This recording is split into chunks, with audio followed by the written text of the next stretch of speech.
Edson, baru-baru ini LTMPT mengadakan seminar sosialisasi untuk penerimaan mahasiswa baru di tahun 2022.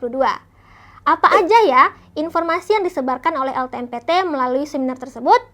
Oke, kita akan bahas di video ini. Sebelumnya, kamu mungkin masih asing dengan istilah LTMPT. Nah, LTMPT ini merupakan singkatan dari Lembaga Tes Masuk Perguruan Tinggi.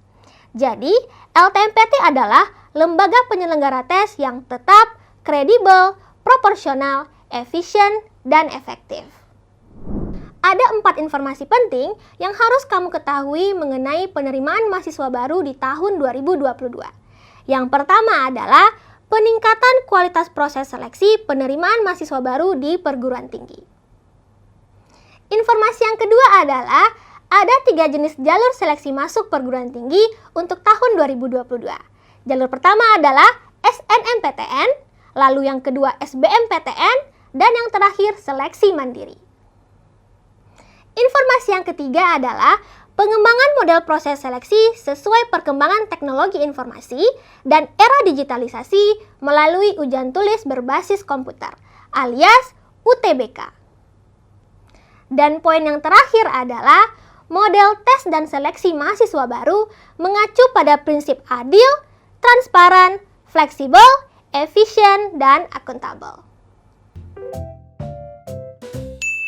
Nah, dari informasi tersebut, harusnya kamu sudah tidak bingung lagi ya, apa bedanya SBMPTN dan UTBK. Jadi, SBMPTN merupakan jalur seleksinya, sedangkan UTBK merupakan metode ujiannya. Selanjutnya, apa sih fungsi dan tujuan dari LTMPT? Kita bahas yuk. Kita mulai dari fungsinya dulu. Fungsi yang pertama adalah mengelola dan mengolah data calon mahasiswa untuk bahan seleksi jalur SNMPTN dan SBMPTN oleh Rektor PTN.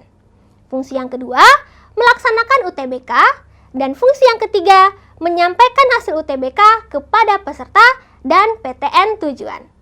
Sedangkan untuk tujuan LTMPT, kamu bisa lihat sebagai berikut.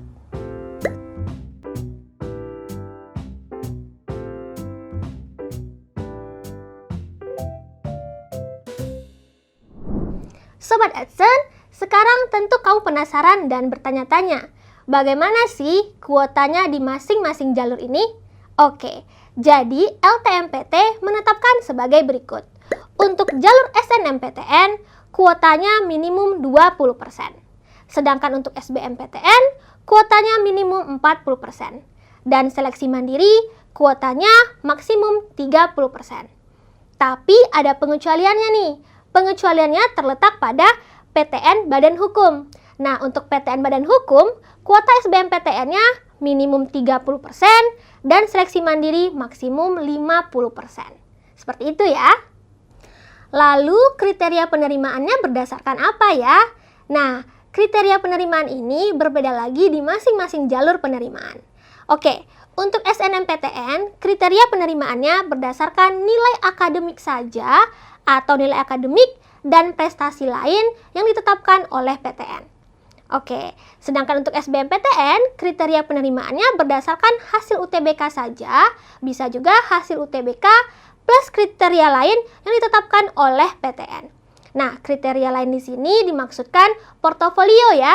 Jadi, ada beberapa jurusan di perguruan tinggi yang mewajibkan pendaftarnya untuk mencantumkan portofolio, seperti Fakultas Seni Rupa dan Desain.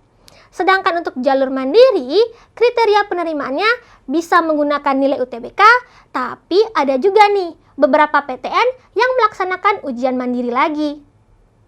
Oke, selanjutnya mengenai biaya.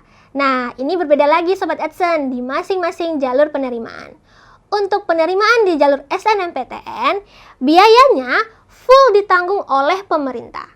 Sedangkan untuk SBMPTN, biaya ditanggung oleh peserta dan ada subsidi dari pemerintah.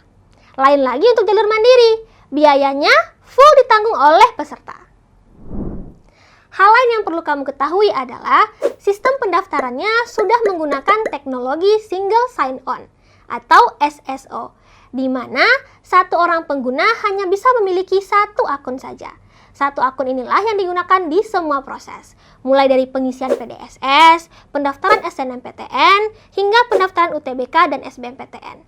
Nah, kamu bisa registrasi di mana? Registrasinya di portal LTMPT berikut ini. Perlu kamu ingat bahwa registrasi akun LTMPT untuk PDSS dan SNMPTN bisa dilakukan mulai dari 4 Januari sampai 15 Februari tahun 2022. Untuk siapa nih? Ini untuk lulusan tahun 2022 dan yang ikut SNMPTN. Sedangkan untuk registrasi akun LTMPT untuk UTBK dan SBMPTN bisa dilakukan pada 14 Februari sampai 17 Maret tahun 2022. Tandai tanggalnya ya. Di video berikutnya, kita akan bahas lebih rinci lagi mengenai pendaftaran SNMPTN dan SBMPTN. Kita akan bahas mulai dari syarat-syarat pendaftarannya, tanggal-tanggal pentingnya, dan alur pendaftarannya. Jadi, pantengin terus channel ini ya.